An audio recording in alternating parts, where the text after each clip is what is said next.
The Northeast Texas Sports Network is dedicated on delivering the most entertaining sports broadcasts in East Texas. And if you're interested in having your next sporting event streamed live, visit us online at netsn.live. And good evening, everyone. We're back.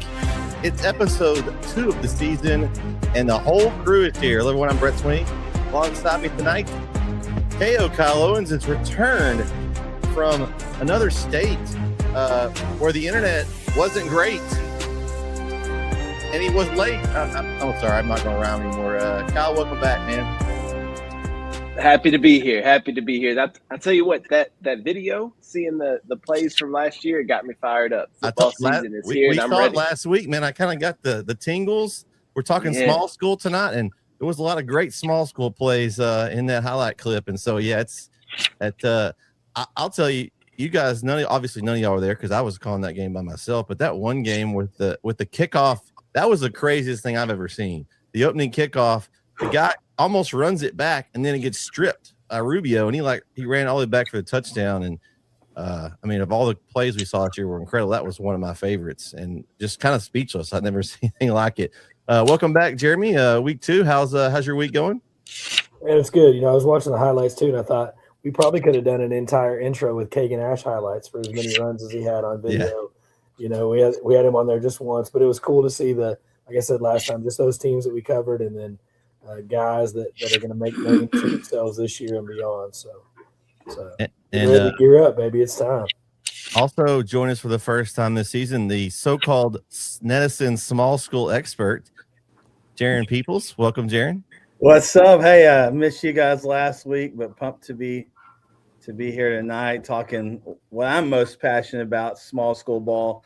I love it. I think y'all know our area is loaded. This poll is so hard, and it's going to be fun talking about those schools tonight. Jarrin, we limited your poll. You can't put all 200, however many teams are in it. We did. Turned a new leaf, guys. I've turned a new leaf. I've matured, and so it's cutthroat. All right. So best of the best. All right. So our parameters are a little tighter, and so just wait. So you're gonna make little Johnny mad this year, Jarrin. If little Johnny is mama's mad, and that's when I can go in our new and improved NetSN app and say I'm not available to work that game that night.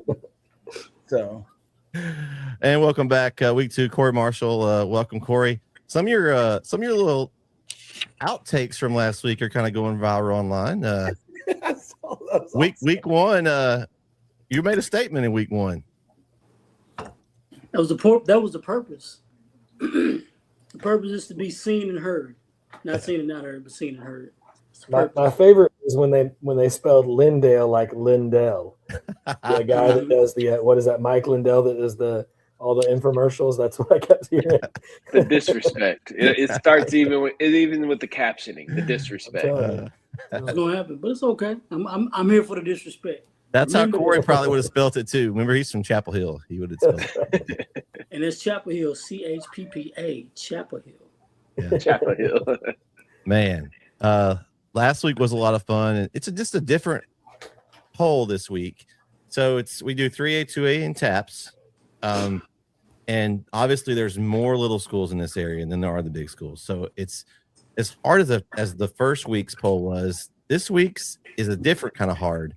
It's just really, there's certain schools that we know I think should be towards the top, but then it's like, who gets in down at this, back half of this poll? You could have a ton of teams. You've got teams that are coming off really good seasons that lost a lot. I mean, how much are they going to drop off? And you got teams that have some up and coming players that, maybe we don't even know about them. There may be I won't say a player like Kagan Ash, so we probably would have known about, but those kind of players that we don't know about yet. They're going to be week 2 or week 3. We'll know about those guys. And so I'm interested to see kind of where everybody sits. This is a very difficult poll to do. And obviously everybody here is a poll voter, and we have Brandon Ogden, who joined us last week via audio, is also a voter, and Coach Jeremy Hubbard as well. So really good variety of poll. I think the more voters you have, it kind of levels stuff out. So I think our poll should be pretty good. You guys all ready to get started? Do it. All right. So we're going to keep our same format. We're going to start from the bottom and work our way up. We'll start with the bottom 5. I'll have the tabulated poll here, as none of you have seen this yet or heard it, so it'll be news to you guys. And then we'll be able to go work our way up, and we'll discuss them. And then after we do the polls discussion, we'll talk about more of the individual teams and districts and that kind of stuff and what we expect. All right, here we go. Number 15, our newest Netison school, the Alto Yellow Jackets at 15. We've got another. Wait, hold on. 1, 2. We cover all 5 of these teams. That's interesting. At some point, Alto, Shelbyville, Carlisle, Overton, and Garrison is our bottom 5 there, 15 up to 11. Let's see. At my bottom, I had Alto at 15, West Sabine 14, Overton 13, Shelbyville 12, and Carlisle 11. So I had quite a few of those teams.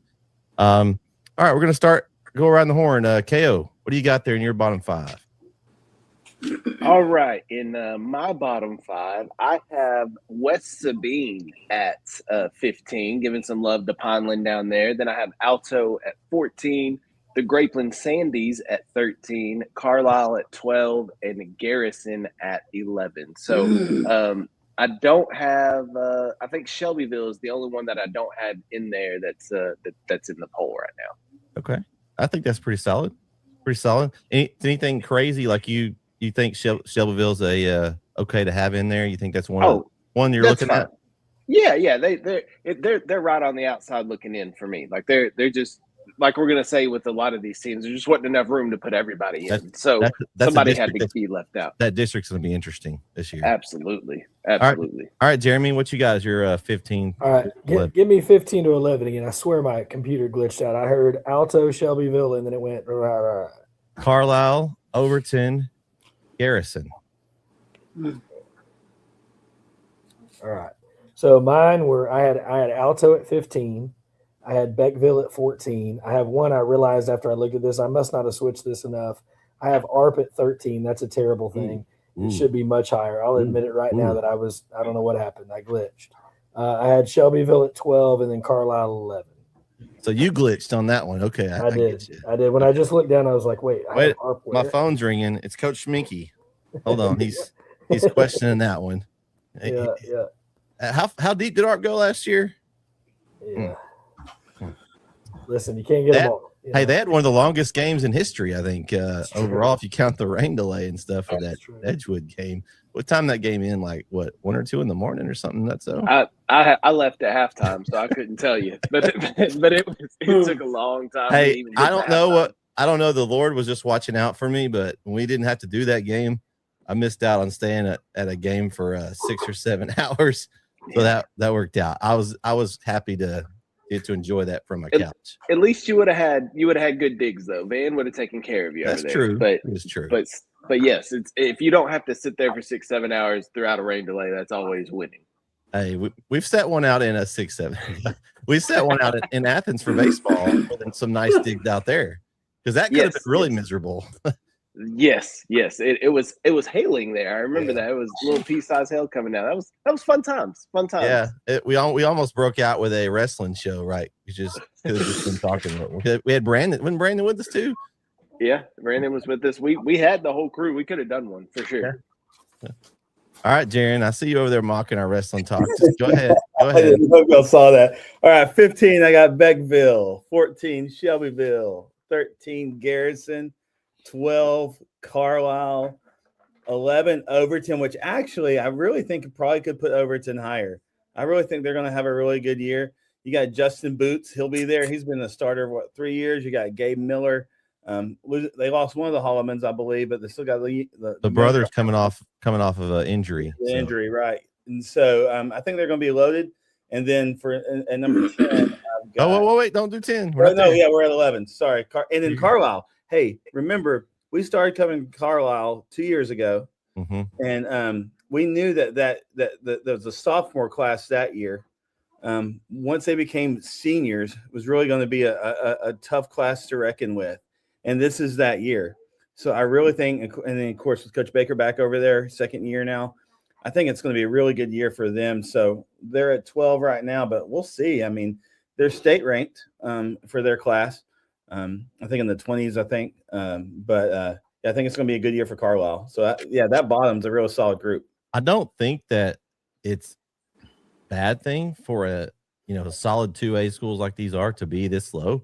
Because if you look above them, man, that's what it's hard, right? You got some schools above them that you just see and you're like, man, these are really good teams. I think it's going to be interesting. All right, Corey, you're up.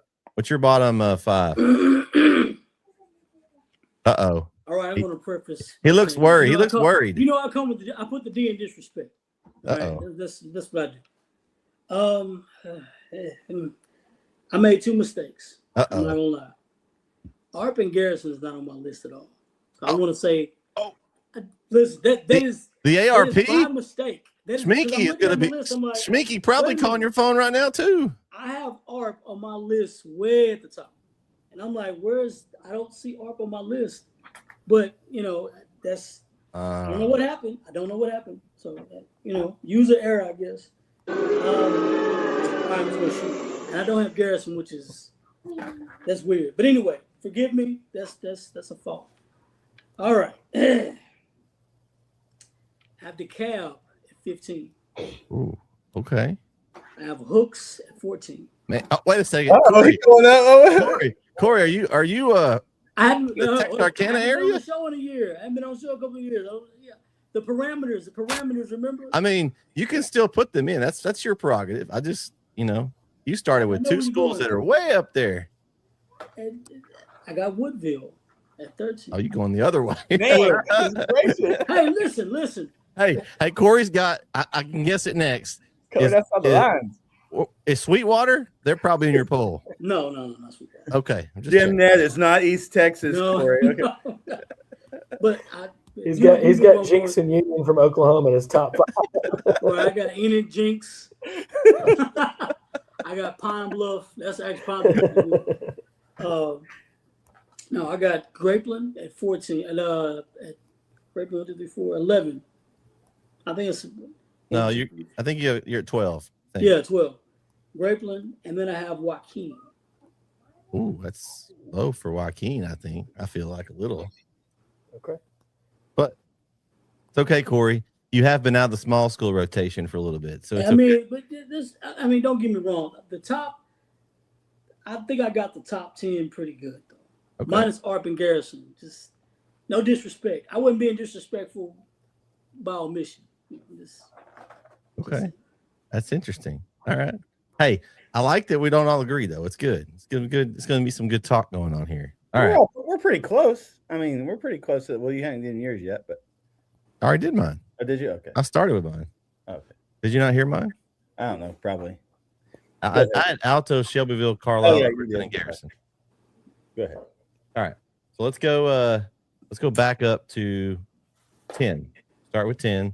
Work our way up to. We're gonna go to 7 because we have a tie for 5th. We're going to go to 7. Okay. So I don't want to spoil the next level yet. Okay. So at 10, we're gonna have ARP. 9, Edgewood, 8, St. Augustine, and 7, Gladewater.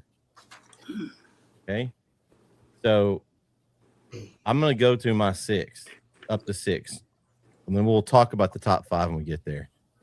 So I've got Garrison 10, St. Augustine 9, Joaquin 8, ARP 7, Jefferson 6 is my middle 5. All right.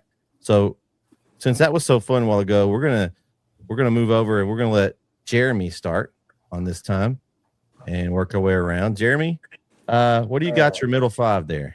Sure. So I got a couple right. I got a couple wrong, or at least according to the poll. So I had Garrison at 10. I had Overton at 9. Then I was right on the money with St. Augustine and Gladewater at 8 and 7. And then my 6 is Westwood.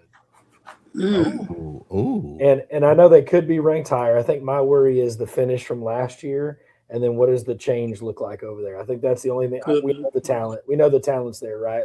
But the talent was there last year, and we had some hiccups. So I kept them out of my top 5 for that reason, because I was worried about what is this new look going to look like, and how's that going to change things. And I'm hopeful they'll be above that. That's where I have. Yeah. Well, I mean, what I'm looking at right there just is Edgewood at 9.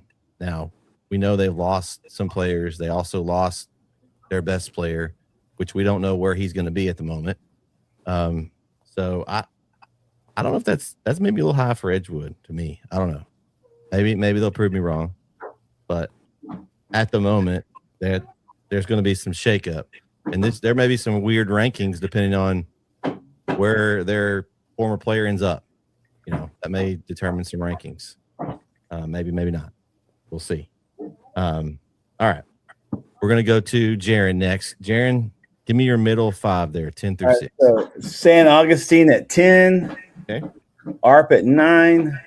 Edgewood at 8. Dangerfield at 7. And Jefferson at 6. Okay. Now I will say this stretch of my poll was the hardest. The 10 to 6 was for me the hardest one. I probably switched it 48 times. So. All right, Corey. Give us your lock top 10. You said this was easier. I saw your reaction over there, Corey. I'm laughing at Dangerfield. Y'all know, yeah. I spelled it Dangerfield instead of Dangerfield. Oh. All right.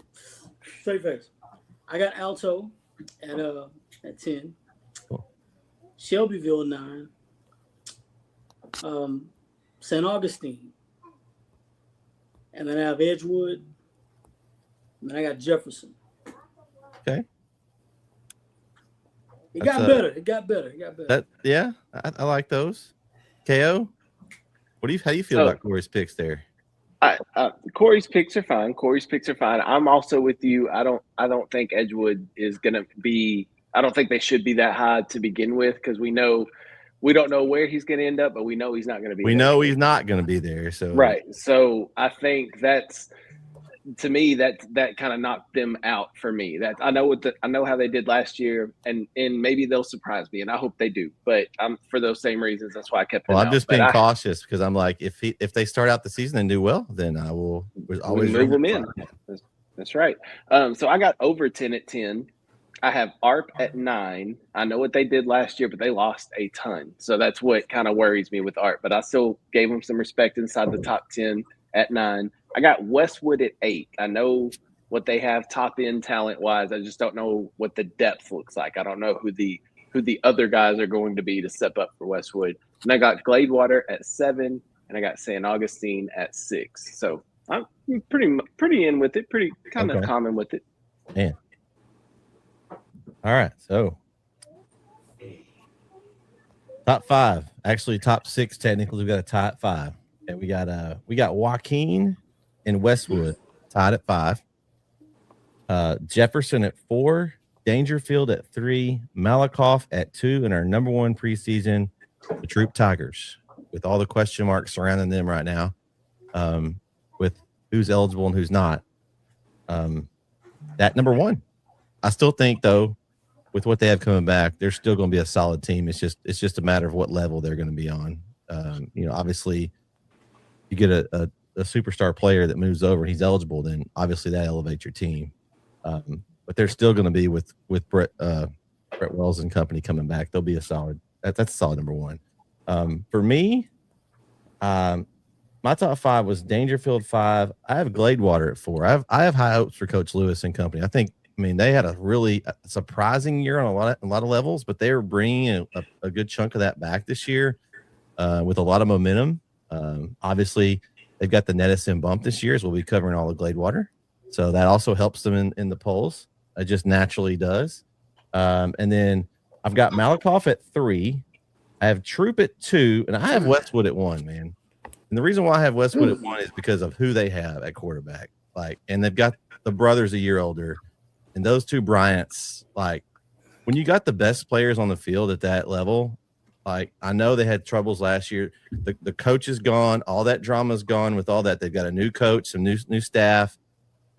I think those guys are out for blood this year. I think they're going to be disappointed of how they finished the year last year, and they're going to come out and they're going to just take some names this year. Now, this was basketball. I would agree with you. Well, but basketball season, he's probably not going to be around. He going off to get his NIL with Tech. Unfortunately, I wish he'd stay and play. That's just me as a basketball guy. But I mean, we may want to stay. He may want to try to win a state for his dad. You never know. I think that money is going to come calling probably. Fortunately, but hey, what are you talking I about? hope so. We can talk about it now. They getting bags now. My mistake. Yeah, get your money, young man. Get your money. All right. Let's going to start with you, Jarrin, this time. Give me your top 5. All right. So I got Joaquin at 5. I think, man, they're just so fun. They're returning a lot too. Obviously, you got Brad coming back. I love what Coach Jones has done with that squad. I'm with you on Gladewater. Like, I really think that they've got, that was year 1 last year under Coach Lewis. They got a lot returning, and I think the playoff game was just a struggle for them. That was a 3rd round. But I think, man, I just think they've had another year to get better and get stronger. Number 3, I got Westwood. They're pretty high, but I'm with you. You've got 2 Bryants on the field. That accounts for a lot. And obviously coaching change, things like that. But I know they also lost their DC, but that's a lot of talent on that field. I think the coaching thing is going to be a good thing, honestly. Oh, for sure. The distractions. I mean, you're talking about all the distractions for 17, 18, 16-year-old kids. I mean, still just changed, though, right? It's still just changed. Yeah. So, and then number 2, I got Malakoff, and number 1, I've got Troop. Depending on what happens, even they're just solid. They had such a good year last year. They lost a few, but all their skill players are coming back. They lost a little bit on the line. They lost D. Holly. Yeah. So, but a lot of their skill guys are coming back. So, I know some kids on that team I was talking to. I just feel really good about that team. I think they're going to go pretty good ways. And so I got Troop number 1. Yeah, I hope no matter how that ruling goes, that doesn't distract the kids. Like, I hope they can stay focused and not all the noise is going to be talking about everything. I hope they can stay focused because like I said, they've got the talent to make a run. That district is going to be fun. It's going to be fun. All right, Corey, who you got top 5? All right. Once again, I want to apologize to Arp. I really do, because Arp is going to be in my top 10. I don't know what happened. I have him on my list. I have Arp on my list at, I think, 7. So they were up there. I don't know what happened. And then Garrison was on me on my list. Like I said, no disrespect, but disrespect. All right, got Gladewater number 5. I like what Jermaine Lewis is doing in Gladewater. I think they had a good year. I'm proud of those guys. I mean, that's a good turnaround. You know what I'm saying? Because Gladewater's got a story program. Everybody knows that. And, I think it's good when Gladewater is good. Kind of like, it's like the smaller, bigger East Texas good team. You know what I'm saying? Like Tatum, Gladewater, those guys are always got good rivals going on. Tatum's on the list, but you know what I'm saying. Dangerfield is number 4. Dangerfield is number 4. I'm going to start saying Dangerfield because it's not dangerous. It's a little different. Dangerfield. But, I think Dangerfield is loaded again. I have Westwood at number 3. Like I said, they got a new coach, but, that team's hungry. They're loaded. I want to see what Brian's going to do. And, and shout out to Texas Tech. They're putting on they're getting disrespectful in recruiting now. It's getting pretty ugly. My niece is at Tech, so she throws it in my face a lot. So it's like, Uncle D, you're going for Texas. I'm like, I'm not wearing any red if I go there. It's burnt orange all day, but I'm just letting you know. But they got something going on at Tech. I don't know what they're doing in Lubbock. Anyway. You know what they're going. They got that money. That's what they got going on. Luxury bag. It's that oil money. Right. I got Troop at number 2. And then East Texas, not East Texas. You could decide. I got Malakoff, the cough, at number 1.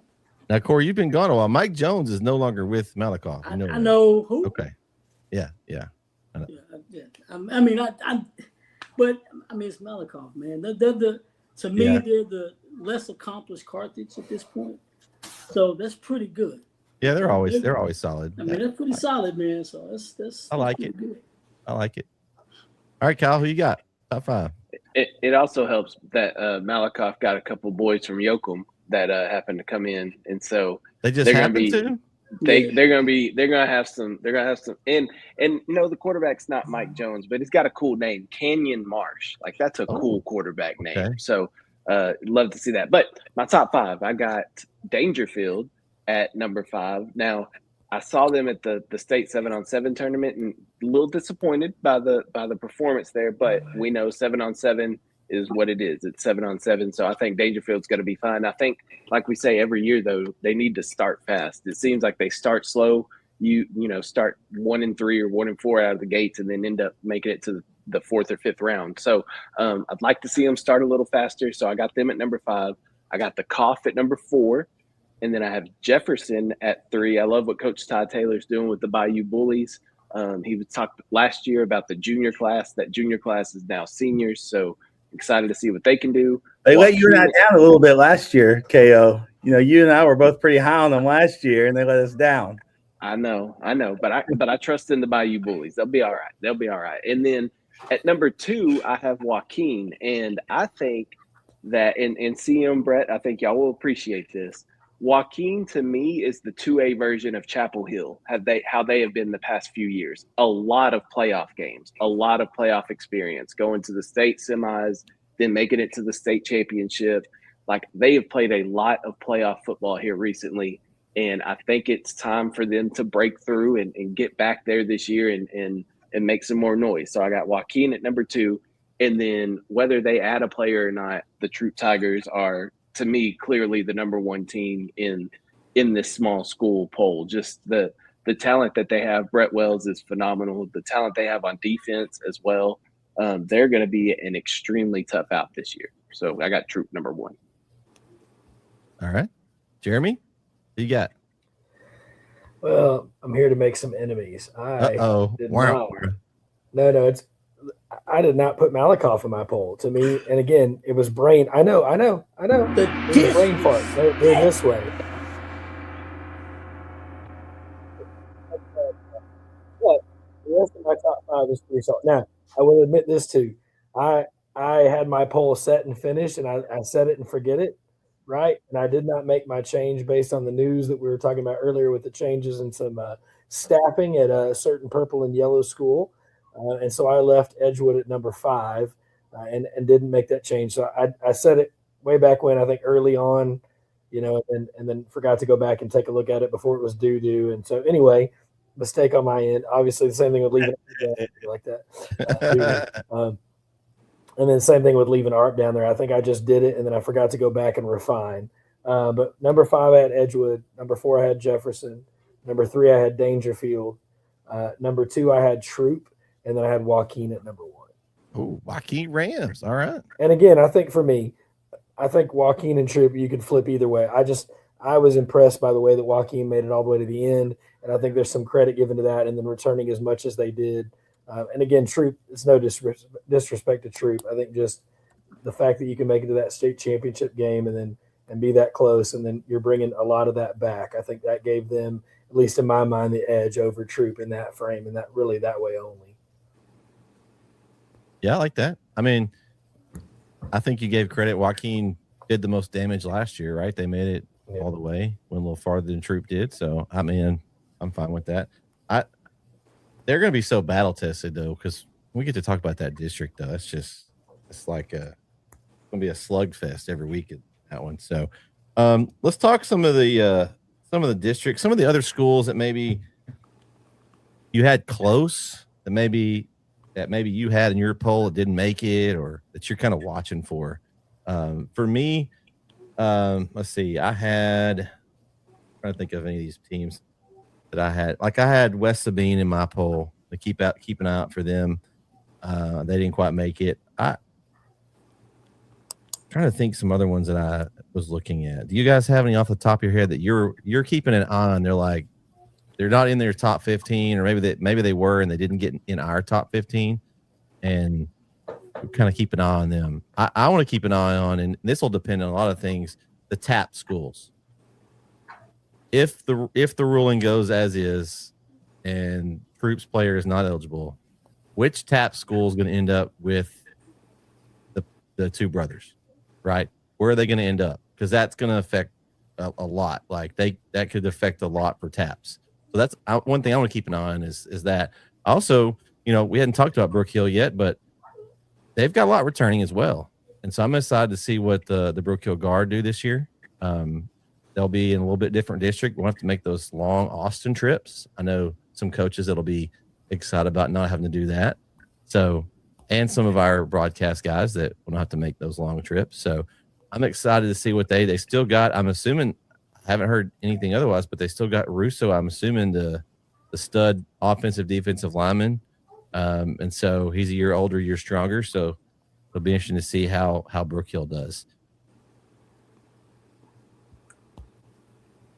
I had Beckville at 14. I think that's a team that, it'll be interesting to see what they do. Obviously, they're in a tough district, but maybe it got a little bit easier with some guys that moved on, and graduated. And so I think they could be a team that could be interesting, as things go forward for them. And they were my 14. And again, it's so hard, man. You could throw in. Obviously, I left Malakoff off, which is stupid, right? Like, it's one of those things where you're gonna, that was a bad one to leave off. I'll own it. But you know what I mean? There's just so much talent and so many good squads in these levels that it makes it tough, and it's easy to miss somebody early. What about a team that had success, Kale? You saw them play at the 7-on-7. What about the West Rusk Raiders, Kale? One we didn't mention. Yeah, that's okay. I'm glad you mentioned those. Yes, that we need to keep an eye on West Rusk too, because they're young. They got a freshman quarterback in Trig Pratt, and shout out, he follows me on TikTok. But Trig Pratt though was throwing darts at 7-on-7 as a freshman, and I know he's not being rushed, he's not being pressured, and all that, and not taking hits, but he was calm and cool, like in these games, going to the state finals in the 7-on-7 as a freshman. He was just playing junior high ball a year ago, and now he's out here, playing against seniors and juniors from these schools from all over the state. So Trig Pratt is going to be a good quarterback. Cam Brown stole the show. He was phenomenal, making catch after catch, and he plays both ways. He goes. Well, if he has somebody that can throw to him, KO, because that was a lot of the deal last year. Like he made great plays. If he's got somebody that can really get it in ball, watch out. Now, so skill-wise, West Rusk is fantastic. I don't know, I haven't seen them. I don't know what they have on the interior. I don't know how big the line is. I don't know how dominant they can be on the line. But if they can get that line to mesh up front and protect Trig Pratt and give him enough time to get the ball to those skill players and really give them an opportunity to score some points, then I think defensively they were pretty good last year. I know they had that good battle with Gladewater that y'all were at. So, I think if they can tie it all together, West Rusk is going to be a problem. They are going to be dangerous. Keep an eye on them for sure. That district, though, too. Troop, Jefferson, West Rusk, ARP. Woo. Yeah, it's nasty. It's going to be an outright dogfight to get out. It's like the District of Doom for 3A, pretty much. It is a tough district. And the 4 seed out of that district is going to be one that could be a district champ in almost 90% of the districts around the state. But it's going to be fun to keep an eye on for sure. What about you were talking Gladewater? I think that matchup with Cam Brown and Aubrey Floyd last year was phenomenal, and I think that's the one thing that worries me about Gladewater is he was their guy on the outside and he's graduated. And I was at that game, the playoff game against Grandview, and they just really struggled doing anything but running the ball.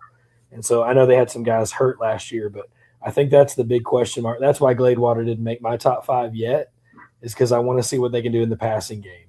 Their run game is strong, the quarterback's back. I don't know, because it was hard. It was just a tough game to watch because you could just tell they didn't have their guys. And, Floyd was hurt, I think, and I think Balcorta was down. Anyway, they were missing like their top 3 wideouts in that game. And so it'll be interesting to see what the receiving core looks like for Coach Lewis. But, man, I'm pumped about covering them. Like, I think they're going to be a fun team, and they're going to play great defense and all those things. I think if they can figure out some guys that can catch some passes, there's an easy team that can slide in your top 5 there. Well, and Commerce, a surprise team from last year. We didn't mention them. I know they're kind of the north, but, man, came out of nowhere last year and had a great year. Yeah. They're returning quite a bit this year as well. Yeah, you stole my pick. I had Commerce high on my list, and I took them out because I'm like, that's a little far north. But Commerce. Hey, Corey, wait a second. You said you had Hooks and you had who else?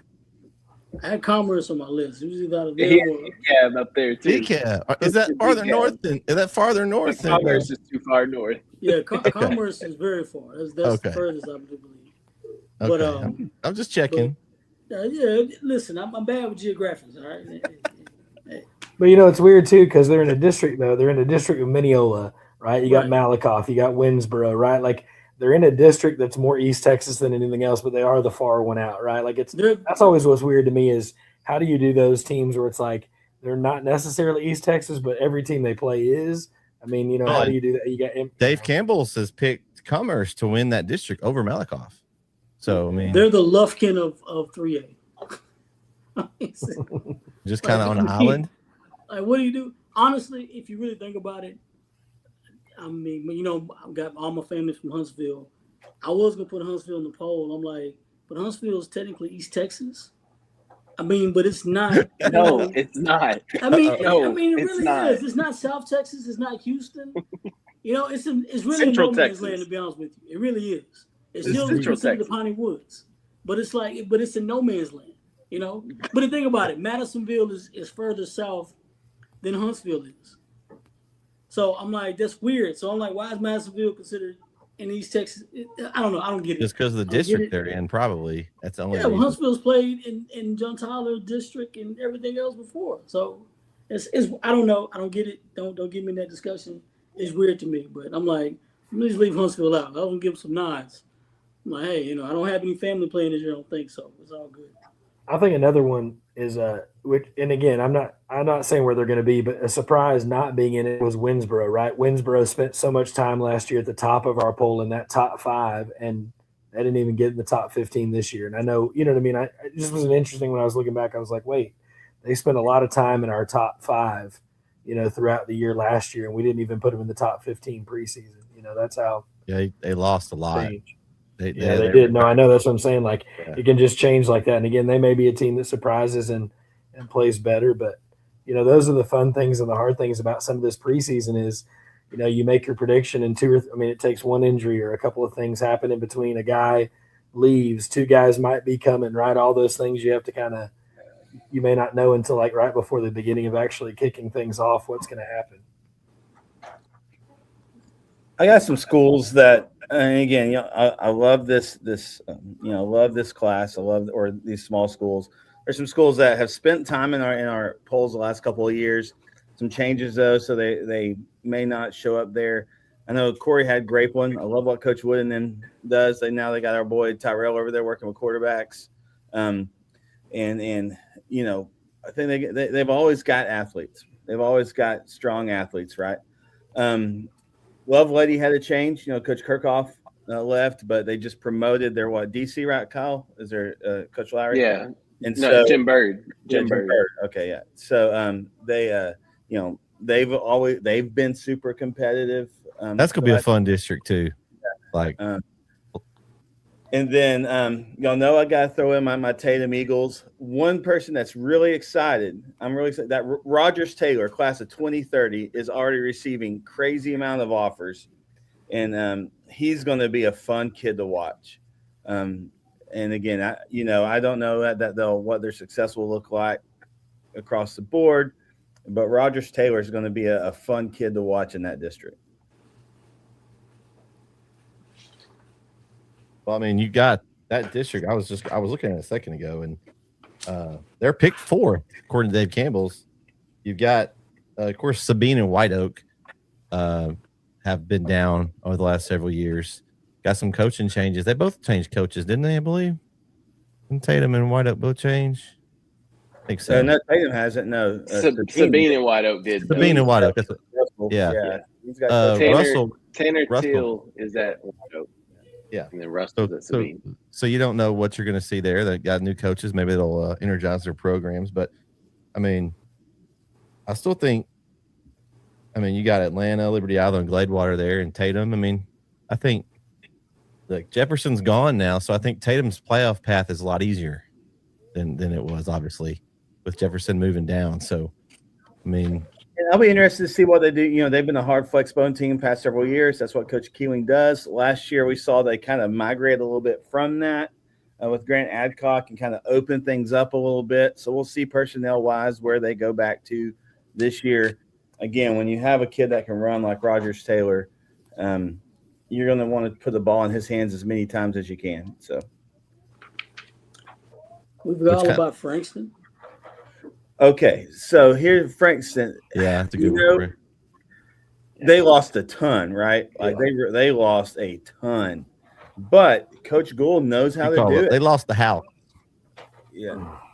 But Coach Gould, I mean, he knows how to do it. He knows how to put competitive squads on the field, and so I didn't feel comfortable enough to put him in the top 15, but I wouldn't necessarily be just completely shocked if they, start making some noise. Yeah, I think when we did the game, them and Carlisle will be a fun game. It's a rough count, but man, I think we walked by the fence where they had all the seniors up, and I swear I saw 17 banners at Frankston of seniors. I mean, it was crazy, and it was like, every name you called out loud, it seemed like the seniors. Yeah, they're returning 3 on each side, so they got a lot to field. But again, it's gonna be a fun district with them sliding there with Carlisle. Man, you got Carlisle, Cayuga, Kearns, Hawkins, like those 5. I think Como Picton and Alba Golden have struggled over the past several years, but those 5 right there are fun. Get Hawkins in there. Como Picton's on the come up. Como Picton's doing a lot better. I think they had the most wins they had in years last season. I can't remember the exact total, but they had a decent year last year. So don't sleep on Como Picton. They might be a spoiler in there. We 6-5. 6-5 last year. Made the playoffs. Yeah, made the playoffs. Now, we didn't mention Wascom, and we didn't mention EF. Right now, obviously, EF lost a lot with Nunu and some other guys. But again, those are 2 schools over there that love to compete, and so we'll see what kind of noise they make as well. I'm gonna mention this because I like Crockett. I don't talk about them enough. They got some guys coming back. They got some studs coming back. I meant to put them on the list. They finally kind of okayed themselves last year. They got to the playoffs, and they got got drummed, but they got some guys returning. Got a good start running back and quarterback. They're gonna be all right. Especially in that district, they're picked to finish 4th right now, but that's somebody to watch out for. They got some excitement in Crockett right now. So, what about the district we talked about earlier? The kind of the 2A district of doom here. Garrison, St. Augustine, Shelbyville, Timpson, Joaquin. I know Hemp Hill's in there, and they've just really have taken. They're like, guys, can we switch districts, please? Can we get out of this district? But man, those 5. Yes, but I mean, this is going to be a lot of fun. I'm interested to see how St. Augustine looks. I've heard they had a running back move in, I think, or a new. Yeah, so I think it'll be interesting to see what St. Augustine looks like, man. But those matchups between, you talk about. Well, Timpson's a couple years removed from a state championship, and they're picked 5th in this district. So I mean, it just doesn't take long at that level to swing that. And the coach that won it's in the district with them at Garrison. That's what I was about to bring up is let's not forget who Garrison got to lead the pack here, right? Or lead the group. And that is Coach Thurwinger. Coach Havelty from Mount Enterprise is the DC there now as well. And so they brought in some great coach, just a great coaching staff. Obviously, Coach Thurwinger, he's got some hardware, and so they're already talented, right? We talk about them every year, and so yeah, that's gonna be a lot of fun. We'll get to Larry's gonna have fun with those games. I can't remember where did he go. The running back from Garrison, where did he go? I think it was the TJ. Talking about Yarborough. Yeah, Yarborough. Yeah. I don't know. Kyle, you know where he went? Probably a little south, probably for Kyle. No, we cover him. I just don't know. I don't know where he went. I can't remember. I know he had a good year. The spreadsheet, Kyle. Where's you got the Well, that's why I'm looking. Well, a Kyle spreadsheet, I don't know how it probably crashes the whole computer. It's so big. I don't know. Trying to keep up. Well, it's not on this computer. I'm not on my work computer. Okay. Okay. I don't know. I don't know where he went.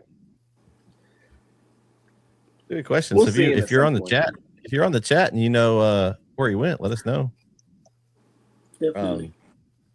There's going to be some really interesting districts this year. I'm super excited.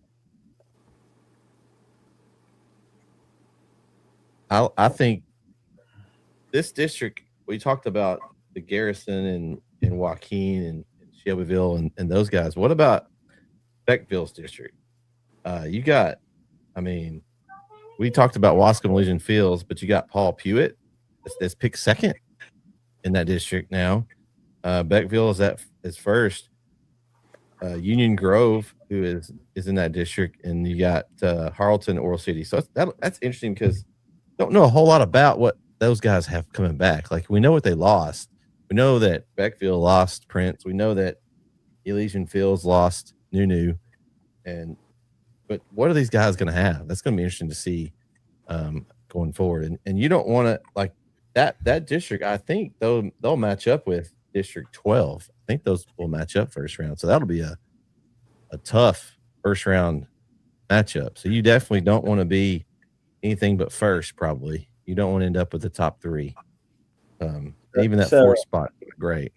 It's interesting with Paul Pewitt because, that's a pretty historic program that just kind of, has struggled for a long time. And they'll have an appearance here and there, but maybe they're on the upswing. Well, they've got 9 coming back on offense and 7 on defense, coming off of 7 in 4 years. So they've got a lot of guys coming back with some experience, so that's going to help them.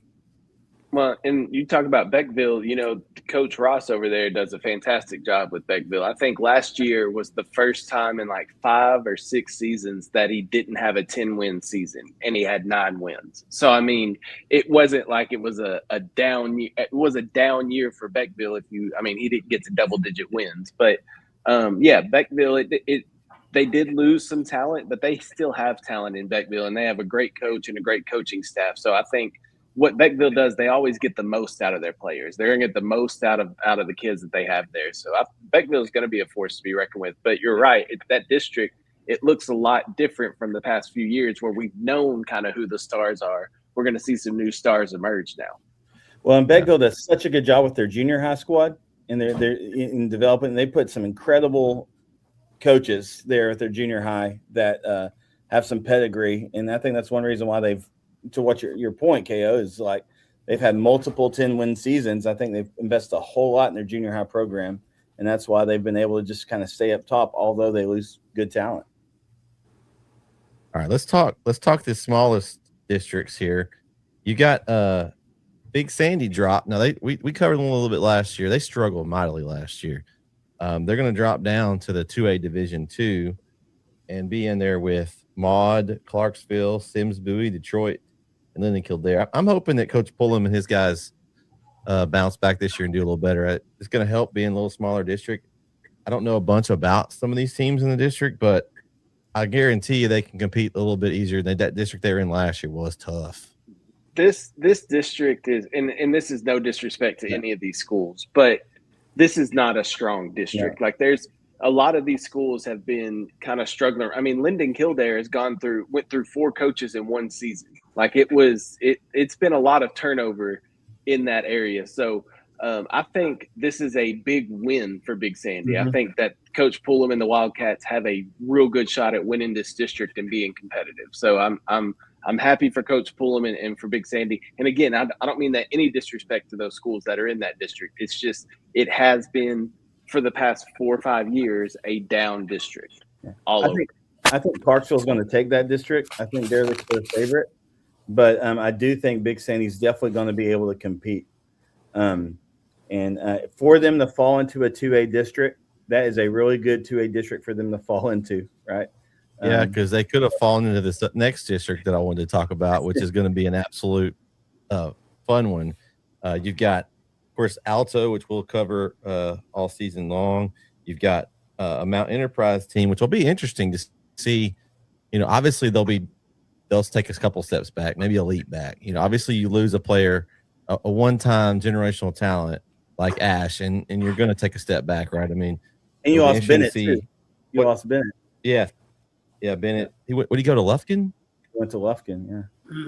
Yeah. So your two best offensive players, and Aiden Alsop also graduated. So you lose pretty much all yardage that they had last year. Yeah, they got what is it? And then Joel, you've got Osmond or something like that. They had a Joel. The Otwell, I think, is returning as a running back, and he looked like he had some juice in that Carlisle game. But it's a tough road. They have a lot of linemen graduated too. Yeah, they have 3 offensive players and 2 defensive players back. So it's going to be a struggle there to get something back going. But you've got Alto, which we've talked to the Alto guys a lot over the offseason. A lot of positive, good things going on at Alto. They got some younger groups that have really shown some promise. I think they're going to be a team to watch out for this year to see how much they improve. Obviously, with Mount Enterprise being down, it's going to help them kind of slide up over them. And then, of course, we talked about Overton. We cover them a lot. We'll have Grapeland some. Those teams, I mean, it may be the first one to 70 wins sometimes in these games. That was a lot of the games last year. Jeremy and I, how many games did we cover? We saw a lot of scoring last year. It was. I was going to say, I think we were setting records every week for the highest scored game, and then we did another one, and it changed again. And yeah, that's going to be a lot of fun. The thing that worries me about Grapeland is the same thing with Mount Enterprise. They graduated a ton of their skill guys. I mean, quarterback, running back, wide receiver, they lost a bulk of their skill position stuff. That's part of why I didn't have them in my deal, because we were there for senior night, and it was guy after guy. It's kind of one of that same thing when you don't have a really, really deep squad and half the team comes out for senior night. It's usually not a great omen for the next few years. And again, we could be surprised, but I think that was the thing that worried me about Grapeland was what are they going to look like this year, losing so much, of their talent to graduation. I'll tell you a team in that district to keep an eye on, Tenaha, the Tenaha Tigers. They're bringing back Terry Ward, who won a state title with Tenaha in 2011. It was there for a long time, came back briefly again for a couple of years, left, and now he's back for a third time at Tenaha. So it may not happen this year, but we know that Tenaha, the talent is there. They have athletes all over the place in Tenaha. So bringing back somebody that's won there before, I think it's going to spark some energy into that program. And Tenaha is going to be dangerous. That's a tough district, but Tenaha could be that team that spoils it for another team and finds their way into the playoffs and another team on the outside looking in. Yeah, I could see them grabbing that 4th spot there. I mean, I think to me, I think Overton and Grapeland and Alto are my top 3. I don't know that. And you got Cushing and Crossroads and Tenaha, and you got Mount Enterprise. I mean, it's very easily that Tenaha could slide in that 4th spot. I mean, with the athletes that they have. I mean, I think it's up for grabs. I want to go back to some TAPPS stuff and looking at, because they had realignment as well. And, yeah, both the schools dropped, right? Are you going the school? Yes. Didn't they drop the Gorman and All Saints? Didn't they drop Gorman and All Saints? Yeah. So but I'm saying for Brook Hill, I think Brook Hill. Okay. I think the new district lines up well for them, for sure. But no, you're right that you did have All Saints drop, and they have a new coach over there. Coach has got some skins on the wall, so I think they had a good year last year. Yeah, they had a good year last year, and so they're now in Division 4. They're in the same district as Gorman. Live Oak over in Waco's in their district. First Baptist Academy in Dallas. No, that's a good program, but yeah. So I think that's the one that comes over and plays in the some of the tournaments at Brook Hill. They're a Division 4 also, and they're really good, at everything. Yeah. But I think Brook Hill. I think this lines up really well for Brook Hill district wise. So. McKinney Christian coming into their district. I think that's going to be their competition. I think that's where I remember talking to Coach Hubbard that McKinney Christian. I think they were a classification below them, and they moved up, which is why they're able to get out of the Austin districts. So, and also it changed up who they would play next too. I think it changed the whole region deal. Well, I can't remember what they're sitting at. We'll have to look at that more. But I think Brook Hill. I mean, you got Zach Ryle coming back as quarterback now. This is year 3. He's a starter. Yeah, third. He's a junior. Second year as a starter. Junior. Yeah, he's been there so long I can't remember. But you got him back at quarterback, and you've got the line they had last year was just nasty. I mean, we watched I didn't get to watch their games this year or last year, but I watched the scrimmage, and man, they were pancaking some folks. So I'm excited to see what they do this year. And we'll have some of those scrimmages coming up over, I guess this week we'll have 3-4 scrimmages this week. So we'll be getting all ready for the season, and be a lot of fun to get some of the new guys out to some of these scrimmages and test our equipment and kind of see what all teams are going to have. So once we come back next week, we'll have a little bit better idea on some of these teams as what they're going to have. So did y'all notice too that this is a team that Corey had, Woodville. They lost Babin. He went over to Barbers Hill, is what I saw, right? So that kid's impressive. I saw him. So is he going to be allowed to play? Because I feel like everyone's getting not allowed to play when they move, and then I see these other teams that are just like, no, think about it though. He's going from a 3A to a 5A, and it's in a completely different area. I mean, not completely different, but I mean, it's far enough away. They're not going to play each other. Like, I think those circumstances are a little different. Yeah, I know. I just feel like everybody gets disallowed these days. You're not allowed. You're not allowed. You're not allowed. You're not allowed. Well, they do that at the Metroplex for sure. It's an interesting. Those Metroplex ones are. That's a whole nother story. You just go to Louisiana after that. If you don't make it, you just go to Louisiana. They'll let anybody play over. Well, that just happened. So, and Nussmeier's going over to Archbishop Rummel. That's what I'm saying. You're 27. You want to play ball? You ain't played all 4 years of high school. Let's go, Art. You got to remember, that's where I cut my teeth in broadcasting. It's kind of no hold bars over there. You got some of the Texarkana schools that some of them go to Arkansas and they get paid over there. I think they get some NIL money or something. That's crazy. Yeah, that is crazy. That's what what's his name did? Was it Prevo, the Liberty Ilo kid? He went over to Arkansas. Oh, yeah, he went up to Arkansas. Yeah, he got some cash money, But yeah, I'm excited to those places like you get those little where you got 3 or 4 schools right together and everybody just kind of moves houses every couple of, they rotate where the winds blow, and it used to happen here in Tyler a little bit. There were times that it would swing one side of the field to the other, and then they kind of shut that down. But you'd see a mass exodus one way, and then they'd come back the other way, and vice versa. I mean, I think there's a balance to it, right? Like, we talked about it last year with some baseball stuff that, kind of was not the greatest situation, and it's hard. I mean, it's hard on the kids. Sometimes they don't have a choice. Sometimes it is athletic based, and you got to try to convince somebody it's not. And it doesn't help when you got those 5A schools in baseball that got caught, like, all the kids hanging out at the coach's house and not really in the apartment they were renting, and some of that stuff that went on. And so I think the problem is there's enough people doing it the wrong way that even if you do it the right way, it looks suspicious, right? And so I think that's the thing you're fighting is the uphill battle of that.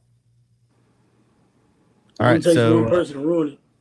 Yeah, so Kyle, you're still going to be you're not going to scrimmages. I'm assuming you're waiting to get that red zone started until week 1, right? Or are you going to go out in these scrimmages this week? No, I don't think so. Last year I had to go out to help some of our new shooters kind of learn the ropes about what we were wanting to see, but we don't have as many new shooters this year, or the new shooters we do have are going to go out with probably Coleman. So I think I'm going to take the scrimmage time to still kind of rest my legs and get ready for this 17-week haul that we're about to embark on. It's gonna be fun though. I'm ready for it. Yeah, I don't blame you. I don't blame you one bit. Jeremy, where are you going to be this week? I'll be Gladewater on Thursday. Super pumped about that one. That's Gladewater Troop, even though it's a scrimmage. I mean, it doesn't get much higher profile than that when it comes to early season scrimmages. And then Friday, I think I'll be in Henderson for the White House Henderson matchup. So a lot of high hopes on both of those teams. You got Meeks in year 2, and then Coach Gilchrist in year 1 with White House. That should be fun. Jarrin, where are you going to be? Oh, let's see. You probably sent me like Canada or something like that. Oh, you got the Canada game this week. Okay, yeah. Well, I'm going to be with Diamond over in Gladewater on Thursday, and then I don't think I'm going anywhere on Friday. I think I'm. Better not say that too loud. I know. He said Texarkana. Is that what I heard? Yeah, I think Texarkana maybe. I'm gonna send Corey to Huntsville. I think. Well, he's going to send me to California to cover one of Corey's West Texas teams. You don't know what West Texas is. Corey, you could come out to any of the games you want to. If you could pick one of the scrimmages we're doing, you may end up showing up. I don't know which one are you looking forward to. Corey's going to be down at Galveston Prep. I gotta look at the scrimmage schedule. I was like, scrimmage schedule. I was like, oh my gosh, I gotta look at the scrimmage schedule again. No, I definitely gotta look at the scrimmage schedule again. I don't know which ones. I was just going to be a homer and try to watch Chapel play a little bit, but I don't know. Okay. I'm going to Alto to check out Alto. I'm going to be out there on Thursday. I think Rob and I are going to drop down a little extra training for the Alto guys. They're who are they playing? St. Augustine? Timpson. Yeah. St. Augustine's the next week. So, so that should be fun. I'm excited to see. I don't think I've been to Alto Stadium yet. It's one of the stadiums I haven't been to. So we did a game of the week out there a couple weeks ago, or a couple years ago. We did game of the week Alto and Grapeland out there. Oh, did they finally get some safe play turf? Or still no, it is kind of a dust bowl out there a little bit. Okay. So Jeremy and I, we get to see Gladewater and Troop this Thursday. Yeah. So I sent you so far there. You're welcome. Hey, we do have the stairs though. The stairs over in Jack Murphy are pretty intense. Yeah, I talked to Coach Lewis about that elevator issue. I don't know if we got anywhere, but he knows. It's maybe a pulley and a bucket. A pulley might work. Yeah, so it's gonna be some fun scrimmages this week, and we'll have those live. They'll be scrimmages for us, just like they're scrimmages for the team. So mostly just be trying to get the action on film. We'll be chatting about who knows what, maybe some of the game, maybe calling some of the game action, maybe talking about whatever. Jarrin maybe talking wrestling. Who knows? You never know. Yeah. Try to only talk about sports. We'll have all the guys out, so it should be a lot of fun there. I kind of want to go over that. So y'all mentioned we had the Brook Hill one we didn't mention. Brook Hill and Bullard. We'll have that one. Kind of the crosstown rivalry game, and then the Alto game, Gladewater and White House. So those are the 4 I think we have this week. So White House and Henderson. So that's one, yeah. And man, I wasn't on the big school show last week, but and there's some good intrigue there just from big school. Just see what's going to happen. The coaching changeover at White House and stuff like that. But so those are some good scrimmages this week. Football's back, baby. It's back. All right, let me ask you guys this. So, what's one team? Okay, I'm anxious to hear your thought on this. And everybody, one team in this small school poll that you are most interested in, you're just curious about, whether they're ranked, not ranked, just really just curious to see how they're going to perform this year. That's a good question. Anybody? I'm just curious. Just a team you're kind of watching. That's a good question. I mean, that's a loaded. You got. I'm excited to see Carlisle. Right. I think that's one that I know I've got them ranked probably lower than I know they're going to end up being. But I think that's with the senior group. Can they stay healthy and make the run that we expect them to run? Like, I'm excited to see what this group does. Again, another year into Coach Baker again, and the 15 Garzas and the gang there, and I mean, it's cool. It is. It's so fun. Like, I mean, it's literally like you could probably be right most of the time by saying Garza, and so I think it's great. I mean, it's a family atmosphere. Like if you've never been to a Carlisle game, like the crowd's a ton of fun. Like it's just a cool place to be, right? Like I think so many times we sleep on small school ball, and it really is everybody in the community coming out on Friday night to watch these guys. So I'm excited to see where they shake out this year. Kind of reminded me of Jacksonville. It was a Whitaker, a McCowan, and somebody else years ago. Whitaker. Oh my God. Run them through. I'm kind of leaning towards Alto. Like I have them 15 in my poll, and there's a lot of hype. We've got, of course, the hype that we're doing the games now. We'll have the NetSN bump. Like there's some groups coming up that the guys are talking about. I'm interested to see how far they move up in that district this year, and how much of an improvement they get. I know it's an easy one to say just because we're doing them, but I'm excited to get to see them and see how much improvement they get. Of course, you got Coach Ponder coming over from Mount Enterprise, so there's a lot of excitement there in the community too, because he's just coming off leading the team nearly to a state championship game. They were so close. So I'm excited to see what he does with this Alto team. It seems like where he goes, he picks teams that he can take and win with. So I'm excited to see what kind of scheme and what kind of offense and what he does and how this Alto team looks. I'm going to get to see them in the scrimmage, and then I'm going to Groveton week 1 to hang out with the Alto guys and kind of watch over their stream, make sure it goes okay. So I'm going to get to see them a couple times early. So I'm interested to see what they look like and how that team kind of gels together here early in the season under Coach Ponder there. For me, it's Overton. Y'all know I'm a Coach Laymans fan. Sorry, KO. So I'm a Coach Laymans fan. And again, obviously they lost talent, but they got Osborne coming back. They got Boots coming back. Even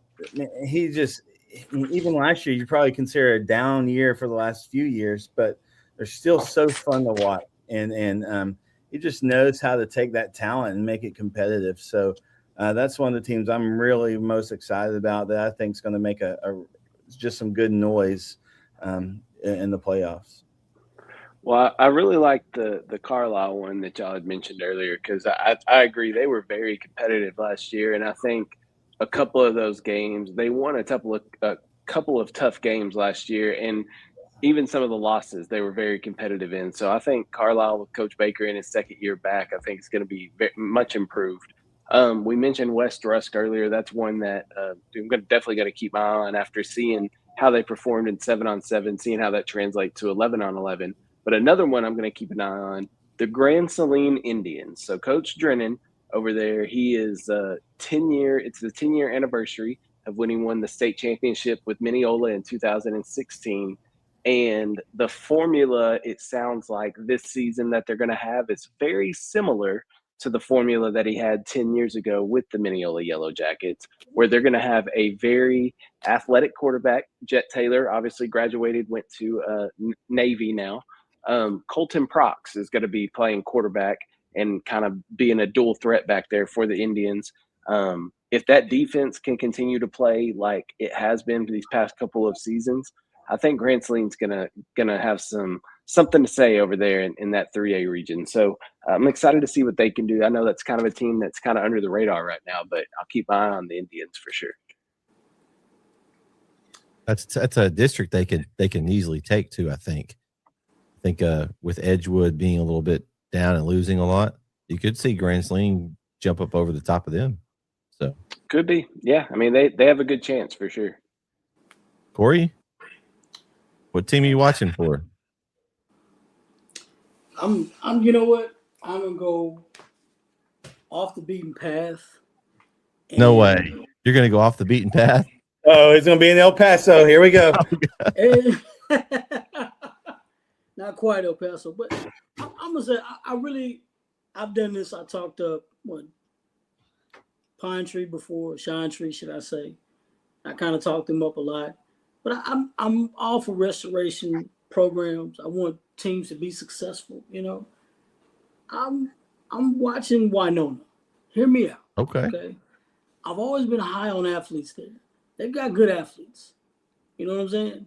I just don't understand why they haven't been successful. I kind of know why, but I'm gonna give them a shot. I want them to surprise me.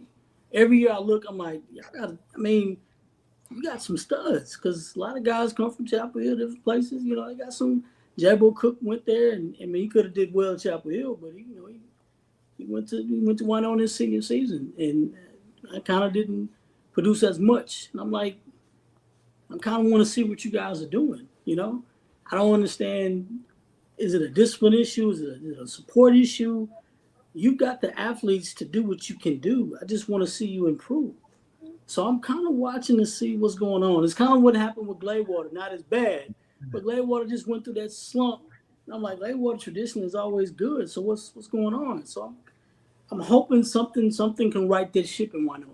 So I'm Corey, that's a good pick because they've made changes from the top down. New superintendent, new everything. Like it is a brand house. new. It is a brand new Winona over there, and they have, I think, and again, this is not a shot at the previous coaches or the previous administration, but I think you have a group of administrators from top to bottom that care about the kids, that really want to see the kids succeed and want what's best for them. Because you see new facilities being brought up over there, you see everything new and fresh. So in last year, you kind of saw them turning that corner. They were competitive in games. They weren't winning, but they were competitive, and that's a step. So I like that pick a lot. I don't know if they make the playoffs. I'm not gonna go that far yet, but I think they're gonna be much improved. I think you see a 3 or 4 win team. That's a blessing. Well, 5 games, it changes a lot for them. The hard part's the district they're in now, right? This new district. I mean, they're with Troop, Jefferson, Arp, New Diana, and West Rusk. I mean, so that's a hard district to have your get right year. You know what I mean? Like, but like I said, you're just looking for them to compete. If you compete, I'm happy. But look at their non-district schedule. They got Frankston, now Overton, Hawkins, Elkhart, and Clarksville. So I mean, you could go 2 and 3. Yeah, they could take if they win a couple games out of there, and maybe they still won in district. Maybe they still won from a team. Then I call that a win for Winona this year. I think that'd be a good season for them. Yeah, we just want to see improvement. We've got a couple of Winona games on the network this year, so I mean, I'm going to get to see them. I think I got them. I think Jeremy and I are going to be in Overton when they come to. That's going to be an interesting game. An Overton team to be really good, really strong. I'm a huge Coach Moss fan. I worked with him when I was at Hubbard. He was a linebackers guy. He's been at Legacy. He's a leader of young men. Like, he knows how to relate to them. He's a player's coach, but he won't shy away from discipline. You know what I mean? He does a lot. It's hard to do is to toe that line well. And he's bringing some guys. He brought some guys with him on that staff. They're going to be it's a solid staff. It's a really good staff. I think that, like I said, that care about young men and want to make young men great men, not just young men, but really do the right things. And so it may take a minute just because of the district they're in to get their momentum. But, I'm excited to see them. And again, that's a great sneaky pick. I'm not going to give you a hard time for that one, Corey. That's a good one. Like I said, they could be that is a dangerous pipeline. If they do it right, they could be dangerous. Well, they've always had athletes in that area, right? Yes. I mean, they've always had athletes. Yes. I mean, you look at particularly you look at their track and field, their cross country, and some of that stuff. They've got quick guys. They've got speed. They've got runners. So, yes, I like that one, Corey. It's a good one. It's a good one. I'm excited to get to kind of see them early. Again, we'll have a few of those games throughout the year just to see kind of where Winona is at the end. And I think if they get 4 wins out of that schedule, I think that's pretty successful for them just because of who they're playing. And just I want to see how they compete against those teams. Maybe not the Troop and Jefferson, but how they compete against an ARP or a West Rusk. Some of those teams that are in the playoffs, but maybe not fighting for the district championship. Do they compete? Because I know that in the past they've competed in games and all of a sudden they just get blown out. Like, can they compete and stay in there? Like, when something gets tough, can they continue to fight through it and keep competing? I think that'll be a win. That starts with the coach, though. That starts with the coach, and Coach Moss. I think the way Jeremy described it, and I don't know the guy, but hearing it from Jeremy, I trust it. Like, I think Winona's in a good spot. I think they're going to be competitive. I think we're going to see Winona compete this year, and again, with how tough their schedule is, 4 wins, I think, is a huge success for Winona. All All right. As we wrap up, any final thoughts? Kyle, we'll start with you as we're heading into scrimmage season. Just stay healthy. You want to see these kids stay healthy through the scrimmage. Don't do something crazy in a scrimmage. I know people are trying to win position battles and what have you, but don't do something crazy in a scrimmage. You want to make it to the regular season where the games actually matter. But I think it's going to be a fun year. I think it's going to be exciting. I think, we say it every year. I think this year's small school battles may be the best battles that we see all season long. I mean, granted, we have some really good teams in the big schools too, but I think there's so much parity in this 3A and 2A classification that you could see a surprise team like a Winona come out of nowhere and really make some noise. So I'm excited to see how this season unfolds, and I'm excited to be doing it alongside all y'all, especially you, Corey. Welcome back to the fold. It's good day. Glad to be back. Jeremy? I think again, I'm excited to see. I'm pumped for being at Gladewater Troop. Again, I'm excited. I'm gonna get to cover a lot of Gladewater this year, and I got to cover them when we did them quite a bit last year as well. So I'm excited for that. And then I want to give a special shout out to my main man Landon. It was his birthday Monday. Turned 11, hitting 5th grade, and so I'm going to take him on the road with me a little bit more this year as we go to games. And so, just excited to bring my son along on this journey to get that love and that passion for what we do. And again, in a few years, he's going to be one of those cats we might be watching. So I think it's just fun to bring that next generation along. And so shout out to him. He'll be watching with me on too. He'll be watching it live over and hanging out with a friend or something, I'm sure. But anyway, shout out, buddy. Birthday yesterday. And yeah, let's go. Good deal. Jarrin? So I think, we're a little light 3AD1 as far as state contenders. We'll see 3AD2 on down through 2A, particularly 2A. I think this is the year for East Texas to continue to make some big noise in the 2A ranks. And I'm talking about maybe ending up holding some hardware at the end of the year. We've been close in the 2A world recently. So I think it's going to be an awesome year, particularly for 2A football. And I'm excited. It's going to be fun. And again, you guys mentioned it. I think it was you, Jeremy. Y'all know how I am about small school. When you show up to these places and you see the whole town, leaning on the chain link, around, you can't, the concession stand lines are 48 miles long. It's just an awesome atmosphere. You may have to run from WASP and visiting press boxes. You may have to hold on as you're the accommodations aren't always super fancy, but you get to just see communities that love the sport and love their team. And so I am super pumped about that this year. And I think we're going to see some good ones. Is it carnival parking? Is just parking the grass? So I did go, I think it was Maud last year where parking was in the pasture. Okay. Luckily it didn't rain. And so we were pretty good, but so, and Jeremy Titsworth and I almost did die from WASP last year over in Kern. So, when you start covering small school, it gets a little dangerous, and our workman's comp isn't very good here at NetSN, but it's for the love of the game and for the love of the students and the communities. And so that's what I love about this small school ball. And so I'm excited for it. Hey, I know that from experience because I almost sliced my leg off last year. So at a small school, I can attest. Not for the faint of heart. No working comp. I had to go to the trainer. The guys are getting ready. I had to go to the trainer before the game because I'm trying to get taped up. My leg's just bleeding. He's knocking kids out of the way that need ankles taped. He's like, I got a cut on my leg. That's because my help wasn't there. I just try and do it by myself, and I listen. It's a long way down there, my friend. It is. Corey, what about you? What final thoughts? Yes. Number one, glad to be back. I haven't done football, but I'm excited about football. I'm excited to do some games this year in football because, I'm calling games at Chapel Hill on Thursday nights. JV and freshman, so trying to get my voice back a little bit. But I'm excited to watch there. They got a beautiful stadium. If you haven't seen it online. It's nice. I'm a homer, blue and gold, but I'm glad to see those guys. Just more than likely, just see the games. Of course, I will be in tuned to the Gilmer Chapel Hill game. By the way, appreciate the nudge. I'll be very in tune to that game. But no, Winona, you're on the clock. I'm rooting for you, rooting for those kids. because I like programs to come out and be successful, and they've been down for a long time, and I want those kids to be successful. Just change the narrative about everything. I want them to be successful. I want them to do good and play well this year.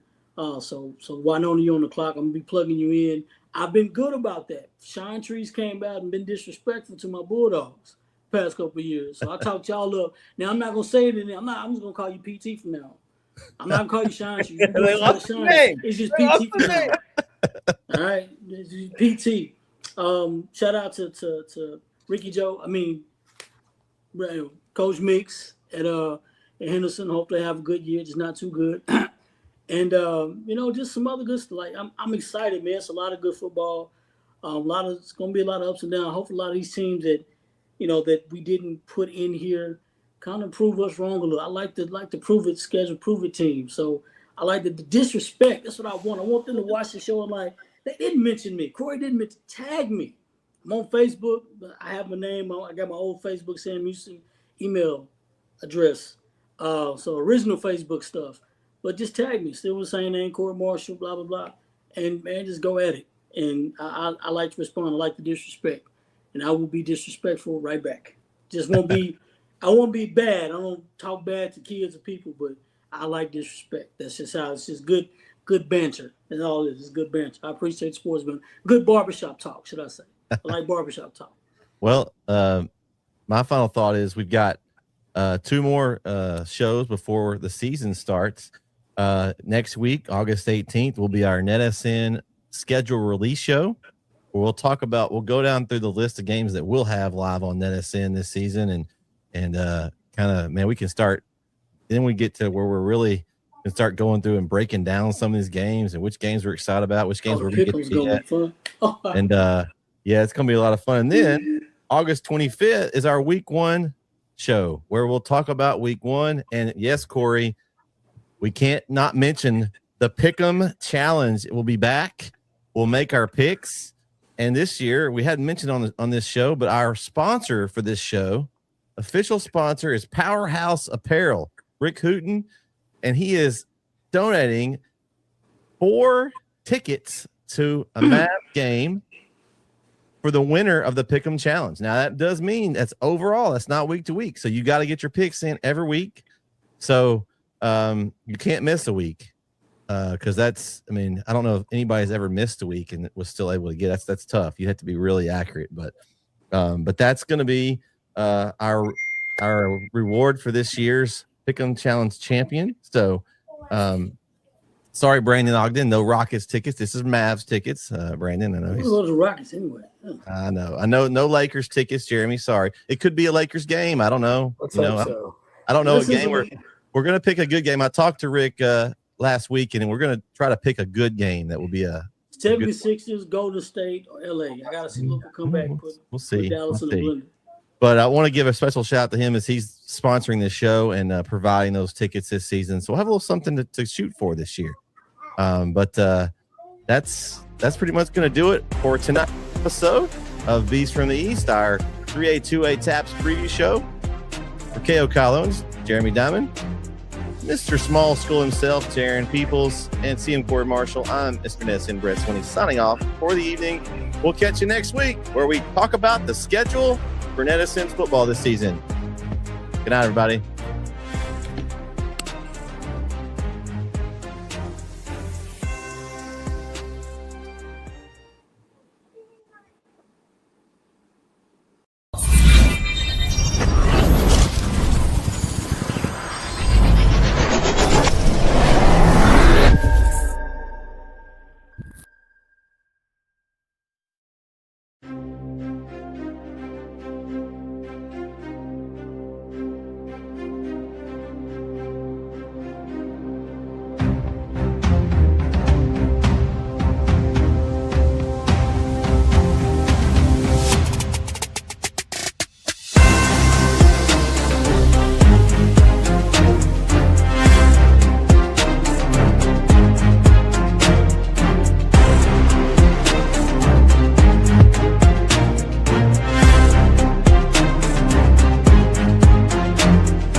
The Northeast Texas Sports Network is dedicated on delivering the most entertaining sports broadcasts in East Texas.